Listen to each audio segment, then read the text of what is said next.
Hi hello வணக்கம் and welcome to 70mm channel. So இன்றைக்கி இந்த வீடியோவில் நம்ம பார்க்க போகிற இன்ட்ரெஸ்டிங்கான ஒரு காசிப் என்னென்னு பார்த்தீங்கன்னா, நடு இரவில் மிட் நைட்டில் வெறும் உள்ளாடையை போட்டுக்கிட்டு, அதுவும் சரியாக கூட போடாமல் பாதி தெரிகிற மாதிரியான ஒரு உள்ளாடையை போட்டுக்கிட்டு வெளியே ஓடி வந்த சீரியல் நடிகை. தன்னுடைய கார்லேருந்து ஒரு விஷயத்தை எடுத்துகிட்டு போயிட்டு வேலையை முடிக்கிறதுக்காக அவசரமாக அந்த என்ன ட்ரெஸ்ஸில் இருக்குன்னு கூட தெரியாமல் அறபோதையில் அந்த ட்ரெஸ்ஸோட வெளியே வந்து தன்னுடைய பொருள் எடுத்துகிட்டு போய் வேலையை முடிச்சிருக்காங்க. கேட்குறவங்க அட கன்றாவியே அப்படின்னு சொல்கிற அளவுக்கு தான் இந்த நடிகை பண்ணியிருக்காங்க. யார் இந்த நடிகை, என்ன விஷயம் அப்படின்றத நம்ம டீட்டெயிலாக வீடியோக்குள்ள போய் பார்க்கலாம். வீடியோக்கு போகிறதுக்கு முன்னாடி நீங்கள் நம்ம சேனல் சப்ஸ்கிரைப் பண்ணலாம், சப்ஸ்கிரைப் பண்ணிக்கோங்க, இந்த பெல் பட்டன் ப்ரெஸ் பண்ணிக்கோங்க. சினிமா தொழில் ஒரு மோசமான தொழில் அப்படின்னு சொல்லி மக்கள் பேசுவதற்கு இதுவும் ஒரு முக்கியமான காரணம் அப்படின்றத மாதிரி தான் இந்த விவகாரம் அமைஞ்சிருக்கு. அதாவது படத்தில் நடிக்கக்கூடிய நடிகைகள், சீரியல் நடிகைகள் அப்படின்னு சொல்லி தங்களுக்கான வாய்ப்புகள் கிடைக்கல அப்படின்னா ஒரு சில படங்கள் மட்டும்தான் நடிச்சுட்டு அதுக்கப்புறம் தன்னுடைய முகம் என்ன அப்படின்றத மக்களுக்கு தெரியும். இந்த நடிகை என்ன, இவங்கன்னா இந்த படத்தில் நடிச்ச ஒரு நடிகைப்பா அப்படின்ற அளவுக்கு அவங்களுக்கு ஒரு பேர் கிடைச்சா போதும் அப்படின்ற மாதிரி தான் சில பேர் நடிச்சிட்டு இருக்கிறாங்க. அதுக்கப்புறம் பட வாய்ப்புகள் கிடைக்கலனாலும் பரவாயில்ல, தங்களுடைய அந்த அடுத்த கட்ட வேலைகளை எப்படி பணம் சம்பாதிக்கிறது அப்படின்றத அடுத்த பார்த்துக்கலாம் அப்படின்றத முடிச்சுக்கிறாங்க. வாய்ப்பு கிடைக்கல அப்படின்னாலுமே பிரபல நடிகைகளுக்கும் ஈடாக அவங்களுக்கு வருமானம் கொட்டுன்னு கொட்டிக்கிட்டு தான் இருக்கு. அது வேறு சில தொழிலில் பண்ணிட்டு இருக்கிறாங்க.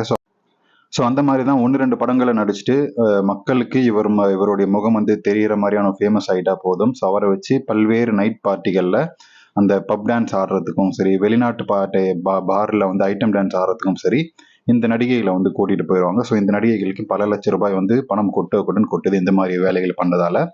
அங்கே அவங்களுக்கு பணம் இந்த அளவுக்கு செட்டில் பண்ணதால அவங்க என்ன சொல்கிறாங்களோ அதெல்லாம் தவறாமல் முகம் கோணாமல் அந்த பணிவிடைகளை செஞ்சுட்டு வருவாங்க. குறிப்பாக இது போன்ற தொழில்களுக்கு பிரபலமான ஃபீல்ட் அவுட் ஆன நடிகைகள், ஐட்டம் டான்ஸில் ஆடக்கூடிய அந்த நடிகைகள், சீரியல் நடிகைகள், பார்க்கறதுக்கு ரொம்பவே கவர்ச்சியாக இருக்கக்கூடிய நடிகைகள், கவர்ச்சி ஃபோட்டோஸ், வீடியோஸ் அவ்வப்போது சமூக வலைதள பக்கத்தில் போட்டுட்ருக்கிற நடிகைகள், அவங்களுக்கு வாய்ப்புகளை தேடுற இந்த மாதிரி கவர்ச்சி நடிகைகள் அப்படின்னு சொல்லி இவங்க தான் அவங்களுடைய முக்கியமான ஒரு டார்கெட். இதை வச்சு அவங்க சூஸ் பண்ணுவாங்க. கவர்ச்சி காட்டி இந்த மாதிரி வேலைகளை முடிச்சுப்பாங்க. அவங்க தேர்ந்தெடுக்கப்பட்ட ஐட்டம் டான்ஸ் ஆடுவதற்கு ஆர்டர் போட்டு அங்கே கிளம்பிடுவாங்க. இந்த நேரத்தில் இந்த டைமில் இந்த ஆர்டர் இருக்குது அப்படின்ட்டு அங்கே கிளம்பிடுவாங்க. பணம், மது, விருந்து அப்படின்னு சொல்லி எல்லாமே கொடுக்கப்பட்டு தங்களுக்கு என்ன நடக்குது அப்படின்றதே தெரியாத அளவுக்கு அந்த நடிகைகள் நெக்க குடிச்சிருவாங்க. எல்லாருமே குடிக்கு அடிமையான நடிகைகள் தான் இருப்பாங்க இல்லையா. பயங்கரமாக குடிப்பாங்க. தங்களுக்கு என்ன நடக்குது அப்படின்றதே தெரியாமல் அந்த நடிகைகள் என்ன செய்கிறோம் அப்படின்ற அளவுக்கு கூட சுயநினைவே இல்லாத அக்கப்போரா பண்ணிட்டு இருப்பாங்க. சமீப காலமாக நடிகைகள் மத்தியில் இந்த நைட் பார்ட்டி இந்த கலாச்சாரம் அதிகரிச்சுட்டே வருது. வருஷத்துக்கு கிட்டத்தட்ட 300க்கும் மேற்பட்ட திரைப்படங்களில் தயாரிக்கப்படுது இந்த மாதிரியான விஷயங்கள்ல.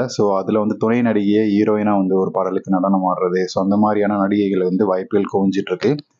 அந்த வாய்ப்பை வாங்குறதுக்கு நடிகைகள் இந்த இரவு நேர பார்ட்டிகளை தான் கலந்துட்டு தங்களுடைய உபசரிப்பை தயாரிப்பாளர்களுக்கும் சரி, நடிகர்கள், டைரக்டர்ஸ் இவங்களுக்கெல்லாம் அந்த உபசரிப்பை பண்ணி தான் பட வாய்ப்புகளை வாங்குறாங்க. இது சினிமா துறையில் இருக்கக்கூடிய எல்லாருமே ஒத்துக்குவாங்க. எல்லாருக்குமே தெரிஞ்ச ஒரு விஷயம் தான். பட வாய்ப்புக்காக படுக்கைக்கு அழைக்கக்கூடிய தயாரிப்பாளர், இயக்குநர்கள் இருக்கிறார்கள் அப்படின்னு சொல்லி பல்வேறு முன்னணி ஆட்களே குற்றச்சாட்டுகள் வச்சிருக்காங்க இல்லையா. இது ஒரு பக்கம் இருக்க, சமீப காலமா இந்த சீரியல்ல இருந்து சினிமாவை நோக்கி ஜெயிக்கக்கூடிய நடிகைகள் பட்டியல் நீண்டுட்டு தான் போகுது. பல்வேறு நடிகைகள் சீரியல்ல இருந்து விலகி சினிமாவிற்கு ஜெயிக்கிறாங்க. அந்த வகையில சீரியல்ல நடிச்சிட்டு இருக்கும் போதே அந்த வெற்றியை நடிகை சினிமாவில் நுழைய காத்திருக்காரு இந்த நடிகை. ஸ்டார்டிங்கில் ஒரு தலைப்பு சொன்னால, அந்த தலைப்பு இந்த நடிகையை பற்றி தான். ஆல்ரெடி அந்த நடிகை சொல்லியிருந்தாங்க, இந்த வாய்ப்பை வாங்குறதுக்கு நான் என்ன வேணால் பண்ணுறதுக்கு ரெடியாக இருக்கேன், என்னன்னு சொல்லுங்க அப்படின்னு சொல்லி. அந்த வகையில் தான் பாண்டிச்சேரியில் நடக்கக்கூடிய ஒரு நைட் பார்ட்டியில் கலந்துக்க இந்த அம்மனியை கூப்பிட்டுருக்காங்க. அதீத குடி.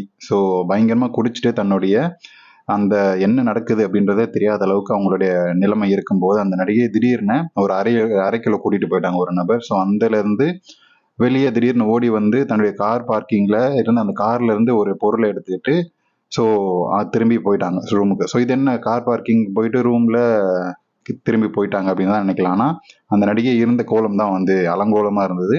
உள்ளாடை முக்கால்வாசி முன்னழகு தெரிகிற மாதிரியும் சரி, அவங்க பண்ணக்கூடிய வேலைன்னா அவசர அவசரமாக போய் அந்த பிளாஸ்டிக்கை எடுத்துகிட்டு போயிட்டு அந்த வேலையை முடிக்கணும் அப்படின்றதுக்காக பண்ண மாதிரி இருந்துச்சு. அதுதான் எல்லாருமே வாய் பொத்திட்டு பார்த்துருந்தாங்க. எந்த அளவுக்கு நடிகை அவ்வளோ அர்ஜென்ட்டா, அவ்வளோ வெறித்தனமாக இருக்காங்களே அப்படின்னு சொல்லி இந்த நடிகை மேலே பேசிட்டு இருக்காங்க. யார் அந்த நடிகை அப்படின்றத நம்ம ஸ்க்ரீன் பார்த்தாலே தெரியும்.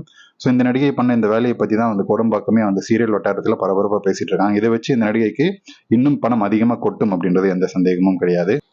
இதை பற்றி நீங்கள் என்ன நினைக்கிறீங்க அப்படின்றத கமெண்ட் செக்ஷனில் மறக்காமல் சொல்லுங்கள். இந்த வீடியோ பிடிச்சிருந்தா லைக் பண்ணுங்கள், ஷேர் பண்ணுங்கள், சப்ஸ்கிரைப்